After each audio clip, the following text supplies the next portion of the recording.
Good morning and welcome to Citizen Extra. My name is Wahiga Mwaura and it is a pleasure to bring you this 3-hour broadcast. What can you expect? The latest in politics, current affairs, business and sports on this Friday, the 25th day of August 2017. Coming up on Citizen Extra, this coming Monday, being found with plastics will attract a fine of not less than 4 million Kenya shillings or a jail term of not shorter than 4 years. How do you avoid these potential penalties?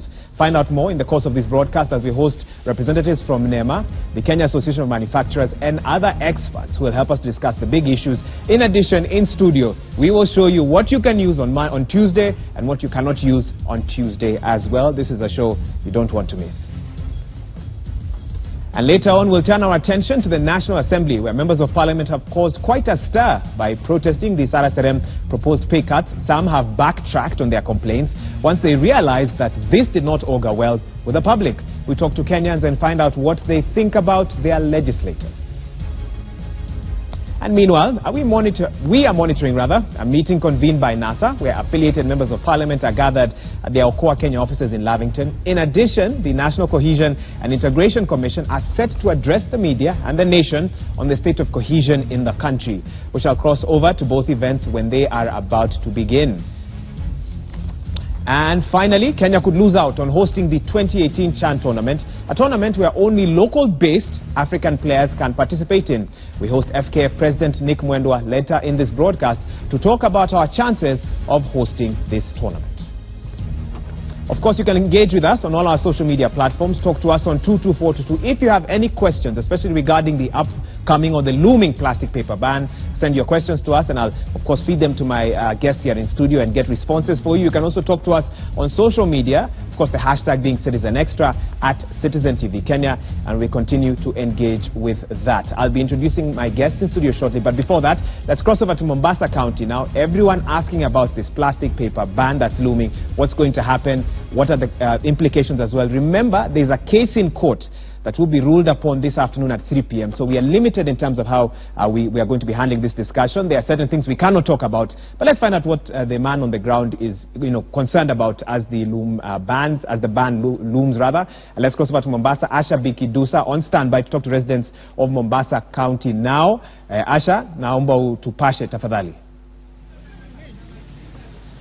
Thank you very much, Wahiga Mwaura. We are live in Mombasa County in a place called Mlaleo, and I will be joining some residents who will give their reaction concerning the ban on the use of plastic paper bags. Naam, tuambie majina yako na unachukuliaje hili swala la kupigwa kwa marufuku kwa mifuko ya plastiki? Majina yangu naitwa Daudi, na kwa maoni yangu mimi hii ni biashara iko na washikadau wengi. Kuna wao wanafanya biashara zao wakitumia makaratasi na kuna pia watu wa biashara zao.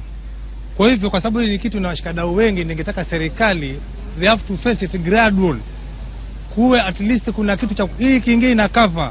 Maana kuna watu wataathirika katika biashara zao na kuna wale pia sawa, hii kitu inachafua mazingira, tukatai ni uchafu. Lakini kama isiondolewa na kama hii sheria imewekwa, basi isiondolewe kwa wakati mmoja. Iondolewe pole pole ndio wale wanaofanya biashara wakitumia makaratasi wasipata hasara kubwa. Mimi sina mengi, lakini ningetaka pia iondolewe, lakini iondolewe pole. And we'll be joining another resident. Majina yako na utuambie hisia zako kuhusiana na kupigwa marufuku kwa mifuko ya plastiki. Jina langu naitwa Salim. Nakaa Kisauni. Ninachosema mimi ni kwamba itaathiri watu wengi sana. Kwa biashara kwanza. Ikiwa wewe umeleta sheria kwa kuondoa mifuko, je, umewaelekeza wale ambao wenye kuuza mifuko waende wapi? Wale wapi? Na watu ambao wana mahitaji yao na familia yao.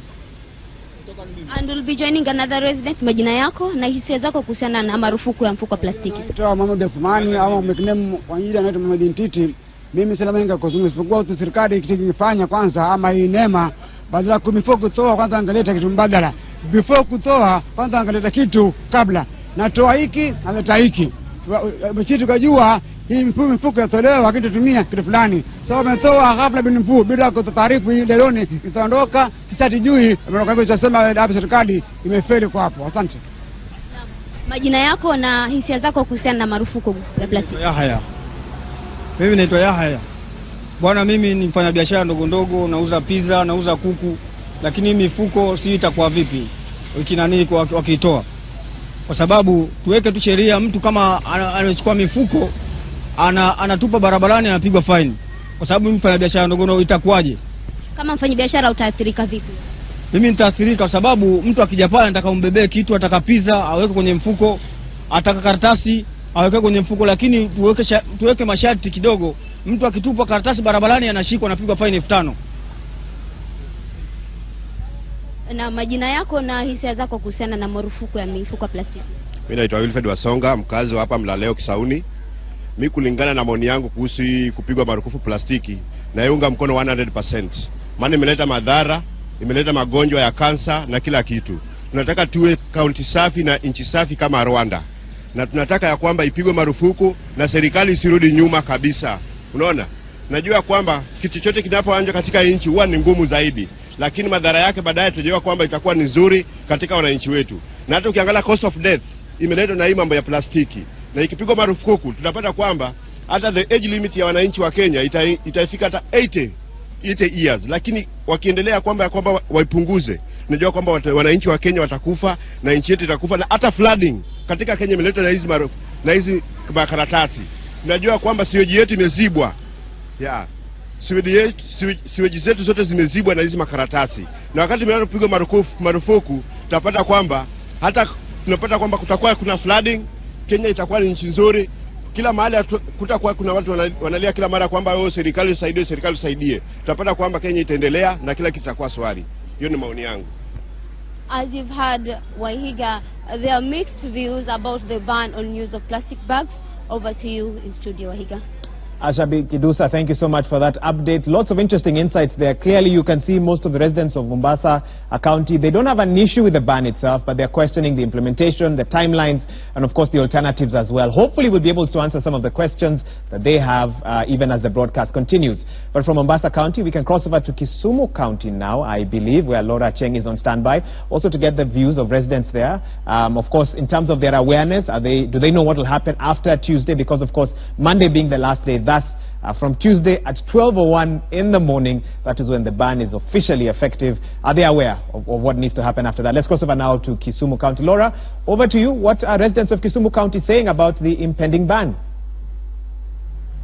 Yes, thank you very much, Wahiga Mwaura. And first of all, good morning. And here in Kisumu County, we say Oyaore, which basically means the day is open. And that being said, means the clock is also ticking just over 48 hours or maybe 3 days and counting until the implementation of the plastic bags ban. And where we are at right now, Wahiga, is actually just about 300 meters away from the Central Business District. And the view behind me, I'm actually standing next to litter bin, and as you can see, it is overflowing with all manner of plastic waste and all kinds of plastic bags filling this area, and the view is not a very such a pleasing sight for the Central Business District. But what we know, the residents who were speaking to earlier on, the traders rather, are not very enthusiastic about the ban. As you know, yesterday Environment PS Charles Sunkuli asked them to declare their plastic bags to the county officials. The ones who were speaking to, they are actually a little bit shy to speak to us on camera, but they're saying that for them it's a wait and see game. They are not ready to declare all the plastic bags they have, because they are wondering what the fate of their businesses will be, because these plastic bags are basically cheap packaging thing. They use such an essential part of their businesses. So most of them are playing a wait and see game just to see what happens on Monday. They are hoping that they won't be under arrest. Of course, as you know, the fine is 4 million shillings or a 4-year jail term if you're found using plastic bags. Now, interestingly, is that Kenya is now going the Rwanda way. We know that Rwanda banned the use of plastic bags in 2008, such a move that was successful, and the transition up to now,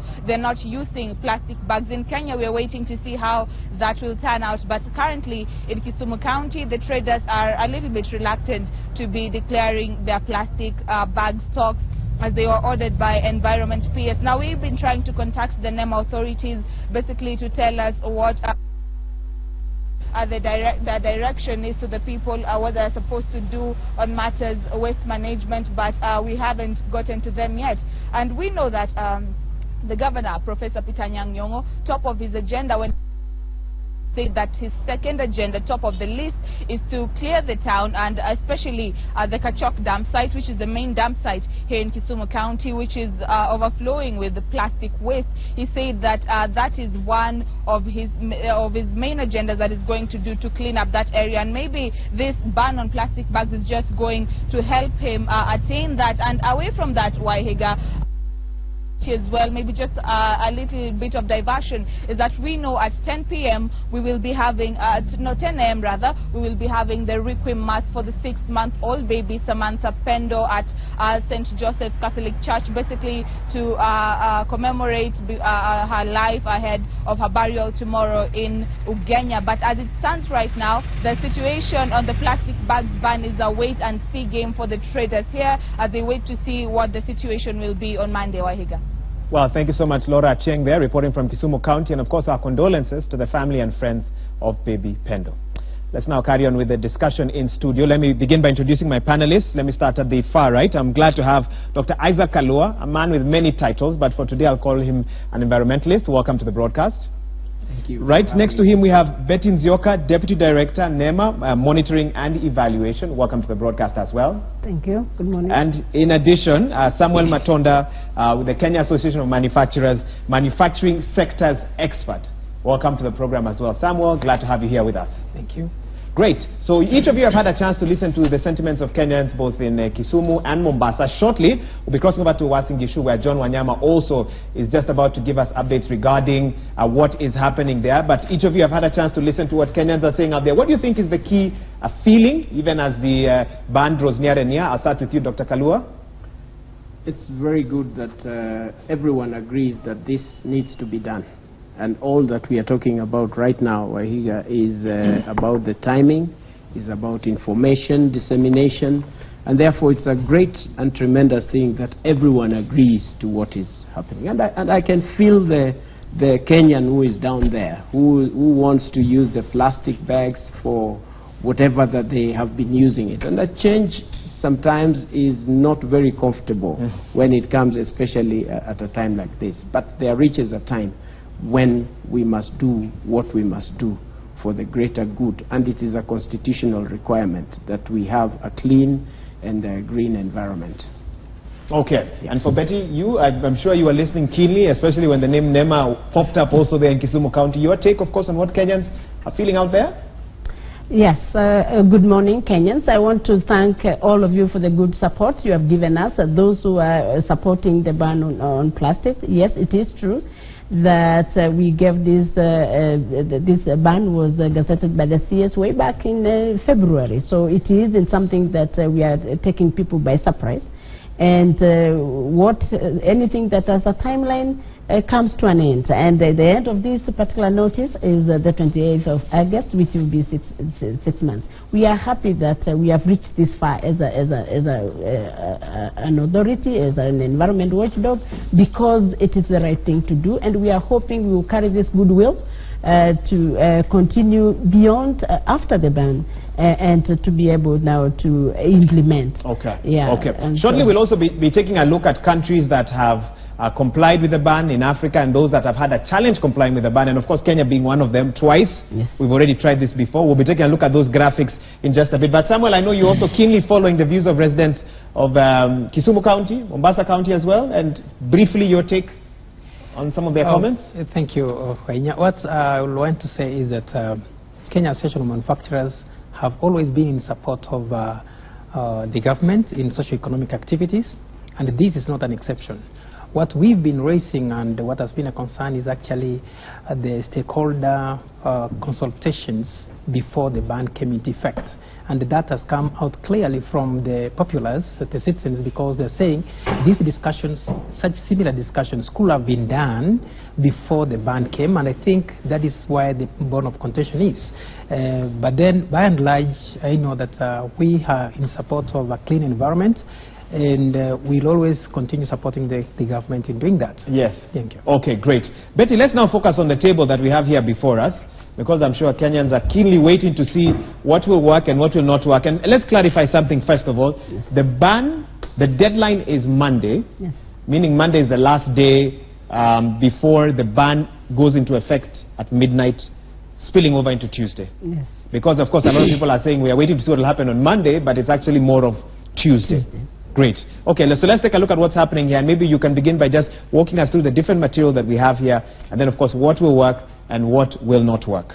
Maybe we can start with, actually, we know what, let's start here, with this table. Yeah, thank you very much. So the ban takes effect, and from Tuesday it will be legal to use carrier bags. The ban covers 3 areas. It prevents the use, it prevents the importation, and it prevents the manufacture. Use, okay, so manufacture, importation, and use. And use okay. of plastic carrier bags and flat bags. These are the bags that are used to pack household goods and other materials. Can we use practical examples? Plastic carrier bag. Show us. So the plastic carrier bag is like the green one, which has handles. Which has handles. Which has handles. Yes. Let me see if I can, for the benefit of our audience, just pick that up, just to make it clear. So, let me face that. So okay. Yes. So this. So that is a carrier bag which now has the handles, the gasket as we call it. But we also have the flat bag. Also, even the black one is the carrier bag. That category of with handles. Let me put this down now. Yes. So okay, so which other of these? The flat bag, the next one. This one? Yes. Okay, this one is commonly known as Jwala. Commonly known as Jwala, that's correct. Which has transformed to be used in so many other areas, particularly food handling. And so this is flat, it doesn't have handles, but it is also used to put things. That is correct. And of course, this is a very common bag that a lot of people pack their things in, also falls into the same category. It also falls into the same category. It is a carrier bag. It has handles. It is recycled also from recycled material. Okay. Yeah. So those fall into the category that of the type that you cannot manufacture, you cannot import, you cannot use. If you import, you shouldn't manufacture this. You can import plastic, but for other products. For other products. But for now, NEMA and the CS banned that. So NEMA is only focusing on the carrier bags for now, so that we can sort out this, because these are the ones that reach the environment at a very fast rate. Okay. The use and disposal is very high rate. Okay. And therefore, the environment over the years has borne a lot of tonnage of these papers because of the use and poor disposal. And therefore, when we say we stop using this, is because every Kenyan today can see the environment is not in a good state, and half of the garbage is really the plastic. Good. Shortly, I want to bring in my other panelists as well, but before that, let's quickly go through some of the other products that we have on the table, starting with, of course, this table on this side. Let's talk about this brown bag. Yes. Maybe you can walk us through even the boxes. So what can we use, what can we not use after the ban? So from the carrier bag, what the notice has exempted is those plastics that are in contact with the product. And for now, there isn't is the most practical way of delivering the product to the market, particularly consumable. And this is largely bread, sweets, sausages, where the paper is in direct contact with the product. And it is we are referring to it as a primary packaging. Primary packaging. At source, where the product is coming from, meaning that that particular paper isn't going to be found across the counter anywhere for sale or anything. It is only going to be utilized by the company, by the person packaging that product. Okay. So your bread, your sweet wrappers, your sausage wrappers, all those that come in a sense almost pre-packaged. Yeah, pre-packaged because of hygiene and health issue. That's correct. Moving forward, that we have to leave for now. Many are asking about this particular paper bag, the large ones that are used to line bins. Yeah. Where do those fall into? So that is what has received a bit an exemption, what we are calling the primary packaging. Okay. Primary industrial packaging, which is packaging the material, the products at source. Yes. And so that has been given exemption, but of course the producers will be coming to NEMA and they'll get a clearance, so that we have a clear documentation of who you are, what you are producing, and of course what quantities, because we will be able to track that. Yes. The exempted primary packaging, we have given a condition. It's not just free. It has to be labeled, so that we know whose it is. So this one, for example, right now, which is not... The ones that we are exempting for product. Now, the liners for garbage, we have also exempted, for the reason being that segregation has not become 100% of waste. Okay. And because of not allowing now exposure to potential poisoning or anything, this has been exempted, but with condition that the waste will be emptied, and the same liner can be reused. Okay. Either it will be emptied at the lorry that is collecting from the household, and the user, the household person given to continue using, or the person carrying with the lorry will empty at the dump site, so that they will not be throwing as a parcel. Because so that is the liner for garbage collection. The other exemption is for biomedical waste, which is hazardous, which is the material that comes from the hospital. That one has also been exempted. That has also been exempted. Sorry, I'm pacing it up because there are some other things that we need to show our viewers at home here. Yeah, if I may just finish that. The reason being, the medical waste, because it is hazardous, it is taken to the incinerators. So that plastic and the waste is going to burn at the same time. So it will not come back to the environment. So it is already sorted. We're trying to make... Those are the exemptions that so far we've allowed. We're trying to make this show as practical as possible. I know you've been going around to different media houses having discussions about this, but for benefit of our audience today, we actually want to show them what you're talking about exactly. So this one you say for now is okay. As a garbage liner. As a garbage liner. To collect the waste, to be emptied and be taken back for reuse. I believe those who are watching are able to understand. I know it's one of the questions that people had already started asking about even before we got home. And finally, let's talk about these two before I bring in Dr. Kalu and Samuel as well. What category do they fall into? Now, this is part of the alternatives, and in fact, it is the original material that we were using. As most of us, as we were growing up, we were seeing products, sugar in brown paper, people packing household goods in cartons. So these are permissible because they can be used several times, and also they do not stay, they decompose. The one characteristic of plastic which is problematic to the environment is that it is not biodegradable, and it lasts in the environment even for 1,000 years. Nobody has lived for 1,000 years, but for the projections, its configuration, the polymer, the poly material that is using it can last that long. And therefore you will find plastic that has been on the ground in the environment for very many years. So that is actually the problem, because it doesn't decompose, it remains there and can only pile and become collectors of water, breeding sites, and so on. We shall go into the effects. Good. We actually have some statistics about the damage plastics do to the environment. I'll be sharing those with you shortly. Do we have those graphics now, just showing countries in Africa that have complied with bans, that have attempted to do so and have been successful, and others which have not? I think if we do, we can take a look at them on the screen right now. Two in particular that have stood out: Rwanda, and in fact Laura Cheng spoke about that. So their ban being very successful, and Zanzibar as well, which has also attempted to carry out. So there we go. Two countries that studies have shown have been able to see the whole process through: Rwanda and Zanzibar. Interestingly, a lot of other African countries have made steps in the last 5, 10, 15 years to implement plastic bans, but of course they have faced various challenges. Let's take a look at the second group. I've put them under the quote-unquote unsuccessful, and I guess Kenya to some extent falls into this category, because 2 times we've attempted to ban plastics, and you'll tell us why that did not go through. So I know Botswana, Eritrea, Mauritania, Morocco, South Africa and Uganda. I'm not sure as of now how far they are in terms of banning plastics in their country, but the initial attempts ran into some headway. There were some challenges, and so various studies have shown that it's not just Kenya that has tried to do this in the past and not managed, but some other African countries as well. Internationally, the United Kingdom, Europe have a very good record in terms of what they've done to ban plastics. Some have chosen the tax approach, where they say that instead of banning, let's make plastics expensive to use and reduce their use.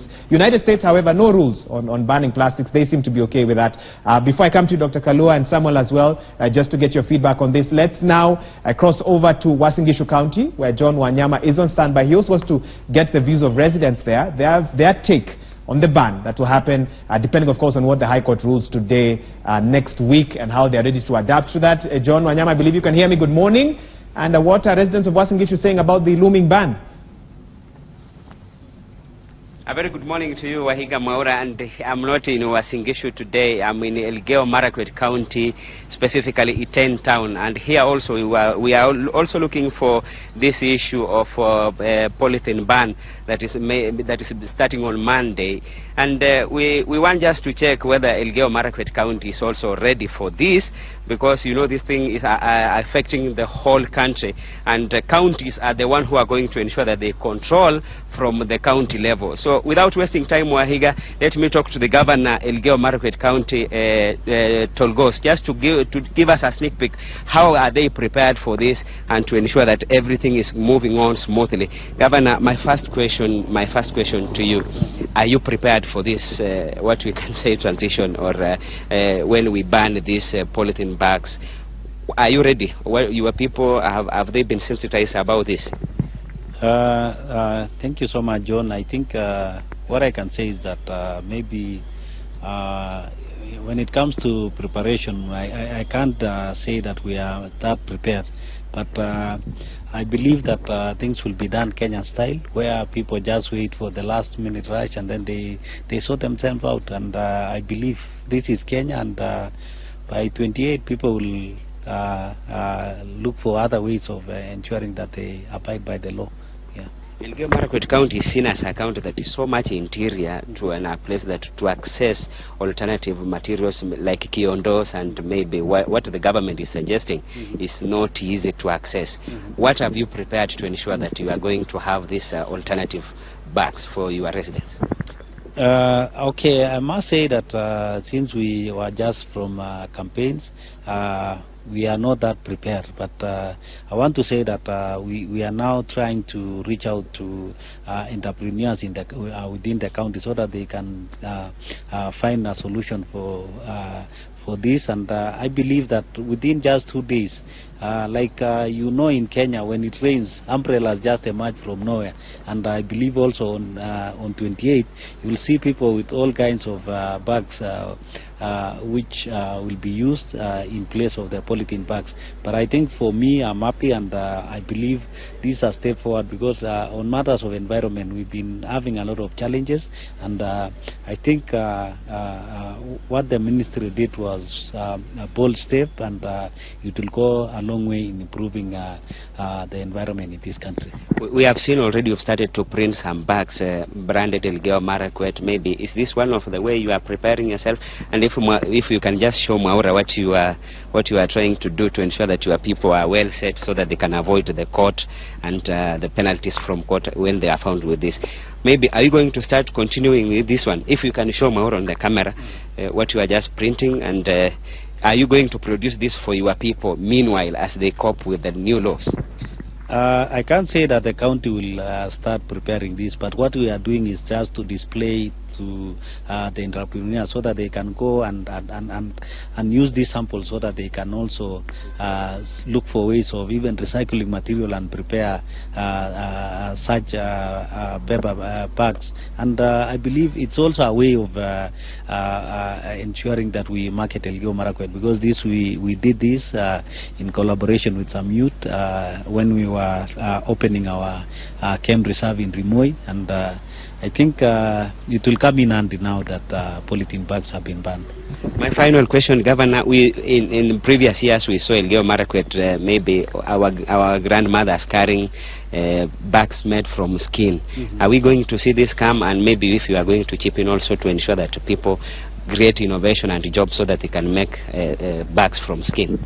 Yeah, I think these are things that are still in use, especially in the parts of Kerio Valley, the Marakwet side, where, in Kalenjin culture, women are always required to carry their bags wherever they go, because they are the ones who are looking for food for their children. So whenever they find anything, they just drop it to their bags. So I believe that this now will come out of the villages, and it will find its ways to the towns. So we want to encourage also those women groups and in the villages, if they can make those skin bags, I think those ones will, because they are durable, and again it will be used, because right now I think what will happen is that unless, unlike in the recent times when people go to supermarkets and they are given bags there, it will now be mandatory that when you are going for shopping, you go with your bag, so that you also save on the cost, because I'm sure there will be bags which will be sold, but these will be bags that will be durable, and people will now be required that any time they are going for shopping, they will carry their bags. But we are also going to see a way, because we know in most of our parts they use the skins as raw as it is, so we need to look for a way of promoting tanning within the villages, so that they can improve the quality of the bags that they are using traditionally. Yeah.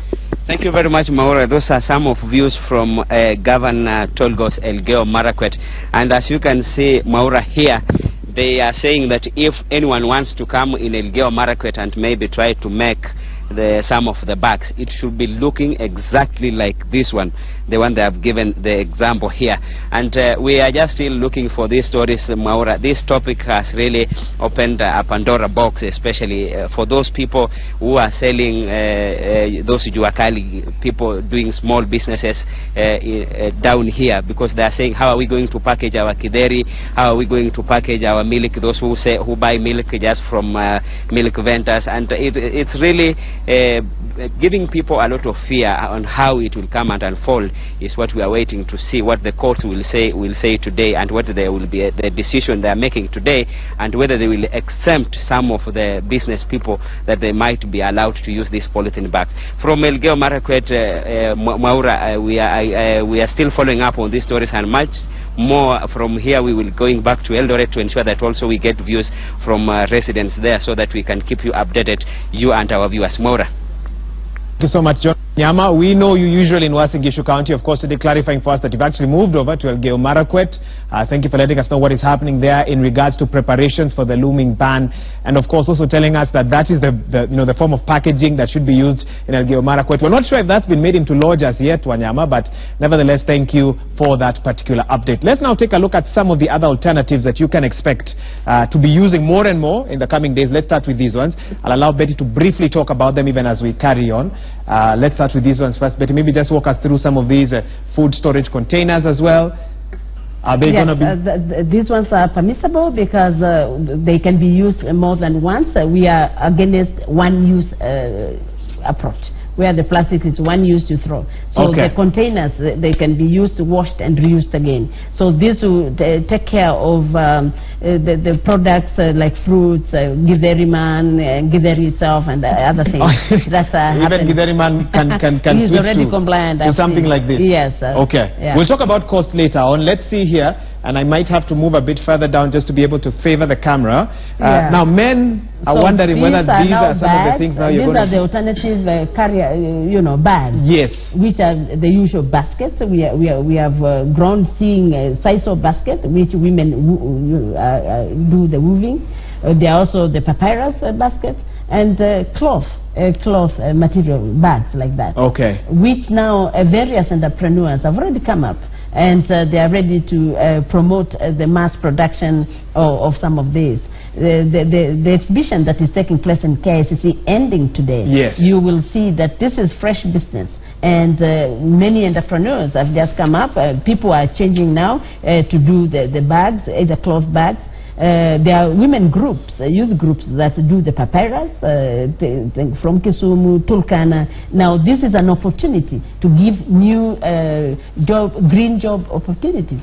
So you may lose a job here but create thousands out there in through these alternatives. So issue of job loss is really in the net analysis. Have you done net analysis to find out how much? We are moving there. Okay. But given the opportunities that now it is already showing, yes. It is going to stabilize. The market will stabilize itself because these alternatives are new entrepreneurships, a new business, and we are going to get people earning a livelihood from this, and there is going to be a very smooth transition. Okay, we'll be following up on that, of course, and hoping that we can get some of your studies and how long it will take before this stabilization happens, because some of the questions people are asking us is, some of us cannot afford to buy some of these quote-unquote reusable products. The plastic bags were cheaper for us, and that's something I'll post to you. Let me head back, of course, to where I was this side of the studio, because I want to bring in Dr. Kalua, I want to bring in Samuel now as well. A lot has been said. I want to give you each a minute just to get your reactions, because I know you wanted to really weigh in on this discussion as well. We were giving Betty a chance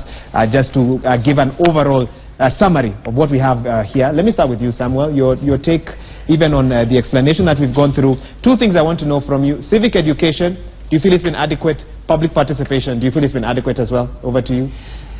Thank you. What I want to say is that it is indeed in order to say that there are some exemptions, and but to point out that what the Gazette notice indicates, and that is law, is that all flat bags have been banned. All carrier bags have been banned. That is what is in the Gazette notice. We have to be very clear about that.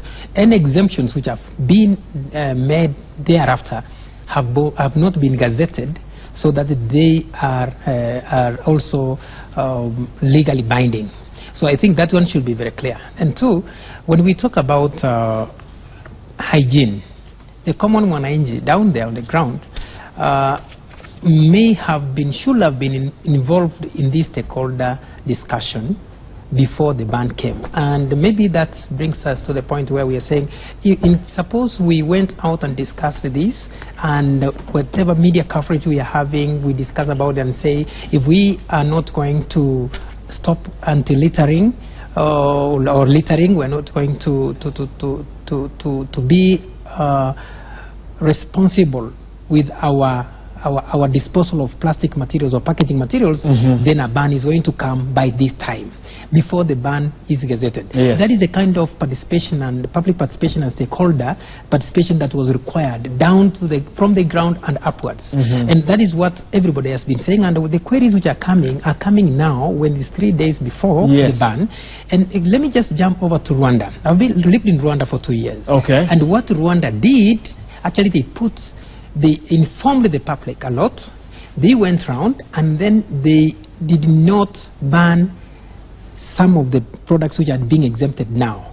What they did is that they exempted the garbage liners. They exempted the plastic bags which are used for tree planting. Okay. And that is why I'm happy that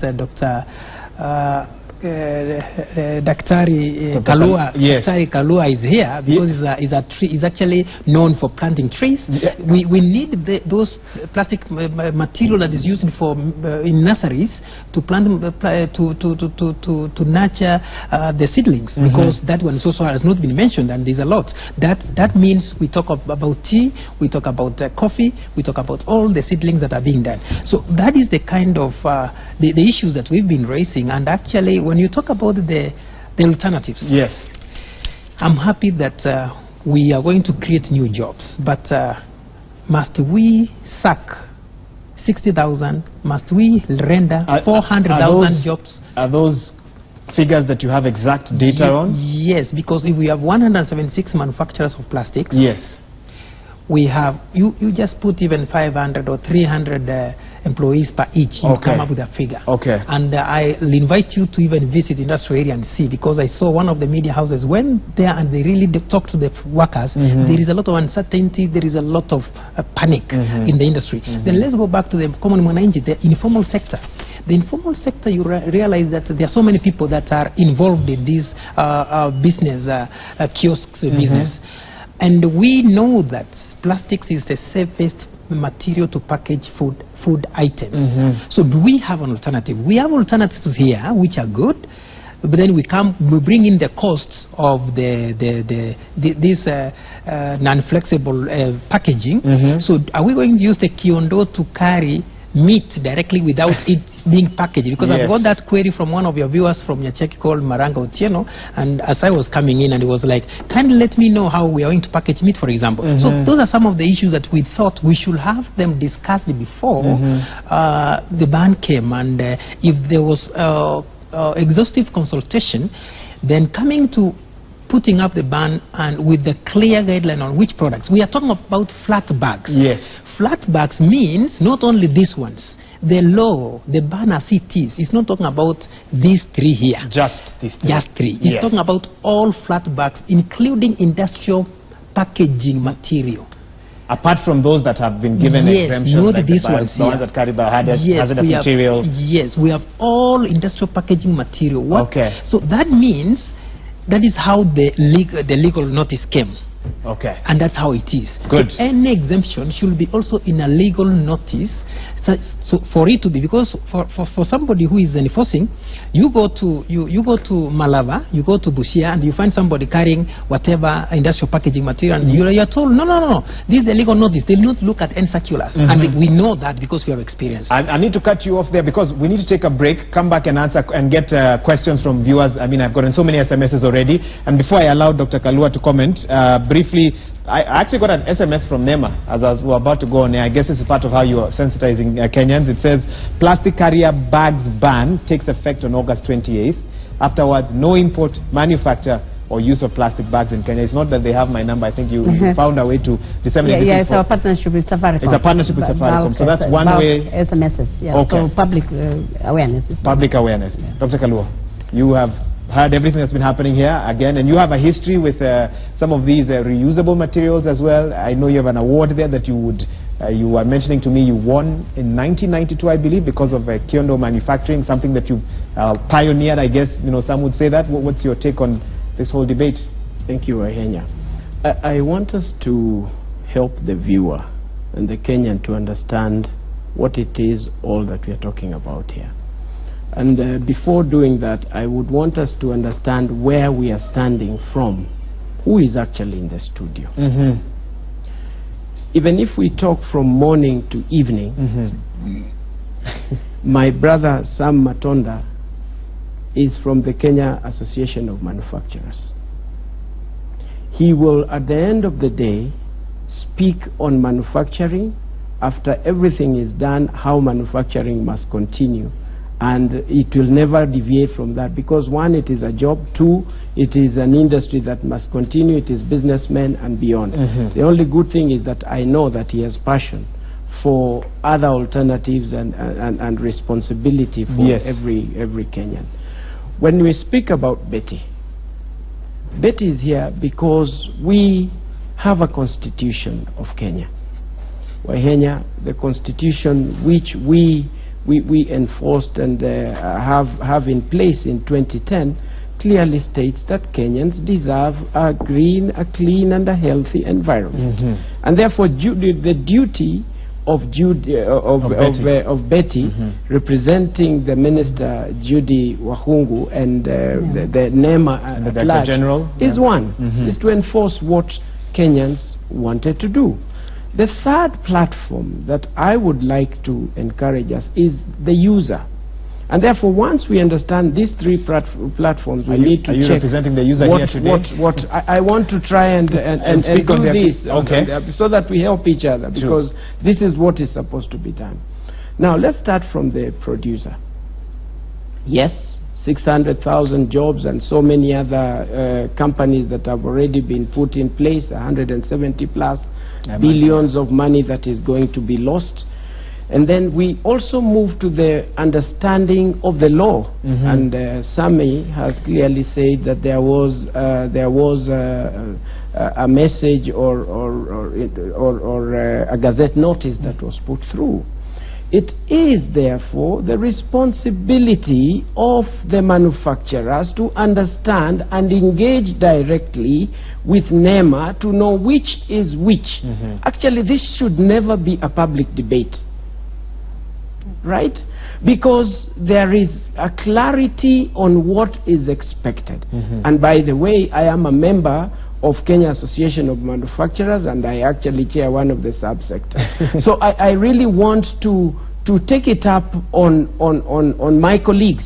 I hope it's whatever you're sharing here with us. I hope you've already shared with them. I have, Okay. and this should come out clear. There reaches a time where we need to take issues of national development at a higher rate. And even as we speak today, you will be surprised that at the port of Mombasa and containers that are coming up are for alternatives, equipment and all this. So it's not that nothing is happening. And therefore, the clarity is that it is not every plastic that has been banned. It's only 2 types of plastics. The existing factories that are producing plastics in Kenya are doing much more than the carrier bags and the flat bags.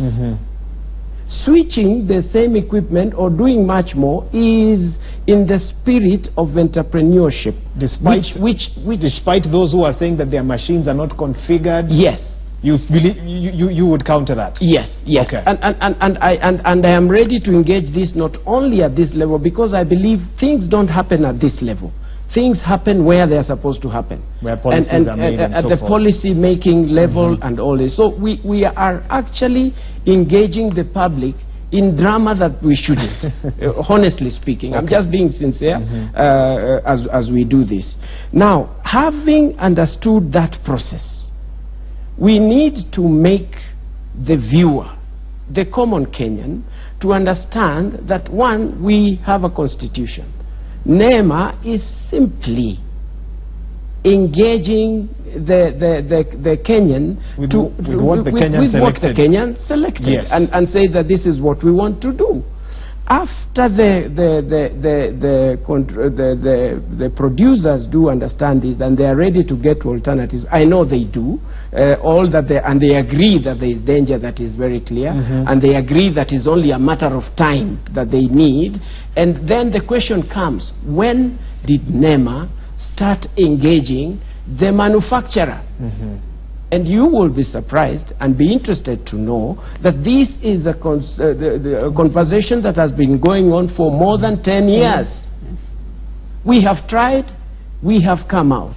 We have gone in, it has been made election issue time and again, and I thank God so much that we are now talking about this thing after an election.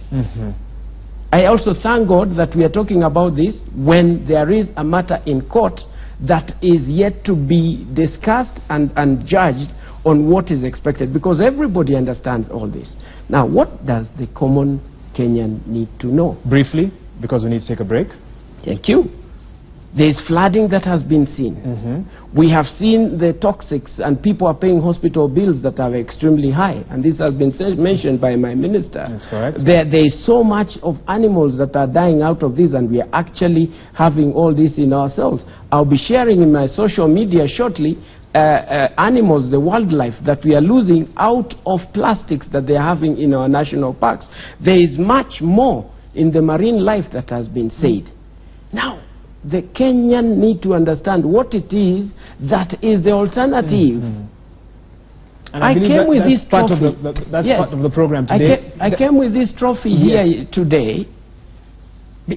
I have won accolades, thanks to God, and this is my one that I really value so much in my life.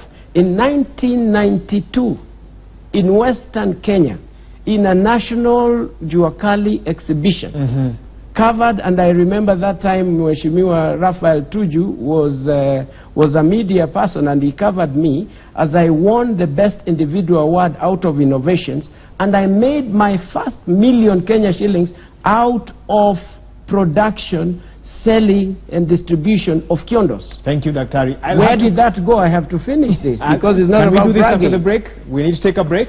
We'll be back, Daktari. I believe I've given you a chance there. I'll come back and we'll carry on with this particular discussion. Of course, we also know that you have lots of questions. I've been taking a look at some of them even as the program has been going on. We'll read some of them and get feedback from our panelists even as the show continues. You're watching Citizen Extra live on Citizen TV. We'll be back for the next hour.